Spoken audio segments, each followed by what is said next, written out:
Bonjour Dalila. Bonjour David. Alors quand j'ai vu le sujet du jour, je me suis, interrogé. Interrogé. Sur l'honnêteté, c'est ça? Ou l'insincérité? Ouais, je sais pas, ouais, les deux m'interrogent. Bah écoute, autant aller interroger ton disque dur. Toi, t'es sincère ou t'es honnête, David?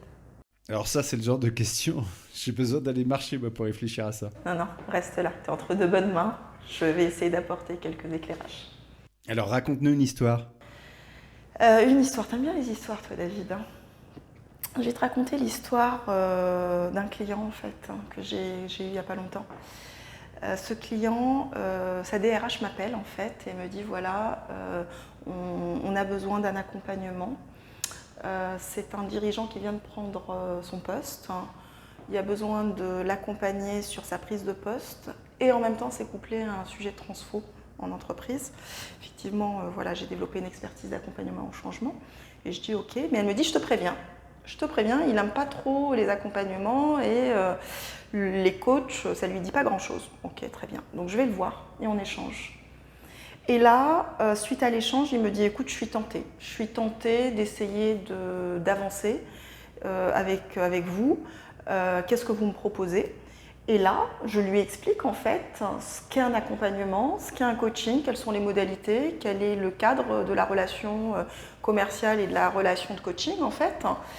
Et je lui dis, et l'un des prérequis de base, c'est la confiance et l'alliance qui est entre le client et son coach. Et je lui dis, fort du récit que je viens d'entendre, je souhaiterais vous poser une question. Vous n'êtes pas obligé d'y répondre. Et en même temps, c'est ce qui va conditionner en fait toute la suite de l'accompagnement. Et là, je lui ai dit, le poste que vous occupez aujourd'hui, est-ce que ça a été un choix ou est-ce que vous le subissez?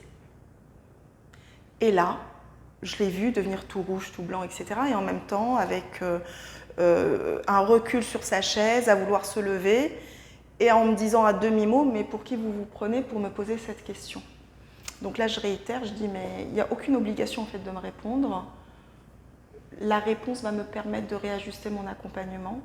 Et en même temps, j'insiste en fait et je la repose une deuxième fois. Et là, il me dit, en fait non, je le subis. C'est pas quelque chose que j'ai choisi. Et là, il me dit, mais je suis curieux, pourquoi cette question? Est-ce que ça se voit sur moi? C'est écrit sur mon front? Je dis non, je vous ai juste écouté. C'est une entreprise familiale. Vous êtes à la 3e génération et vous êtes le 3e d'une fratrie. Et pourquoi pas l'aîné? Et pourquoi vous finalement? Voilà. Et là, il y a eu un vrai échange. Le ton a changé. Et je qualifierais que la deuxième partie de l'échange a été sincère. La première l'était beaucoup moins parce qu'il me racontait une histoire. Et moi, j'aime bien dire que très souvent, nous sommes sincèrement malhonnêtes envers nous-mêmes. Pourquoi? Parce que la société a construit des cases et on essaye de rentrer dans ces cases et on se conforme à ce que les autres souhaitent, à ce que la famille souhaite, à ce que les professeurs souhaitent, à ce que les parents souhaitent, à ce que la société souhaite. Et donc, tout l'enjeu, en fait, de l'alignement, qui est aussi le propre de mes accompagnements, est de savoir qui l'on est et de savoir s'extraire pour pouvoir se construire et avancer. Qu'est-ce que tu retiens de cette histoire? Ce que je retiens que l'entreprise familiale est complexe et qu'il est important pour un dirigeant d'une entreprise familiale d'avoir tous les tenants et les aboutissants.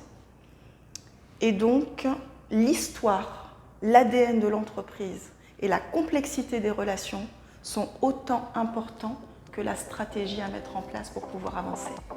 Voilà. Merci Dalila. Merci David.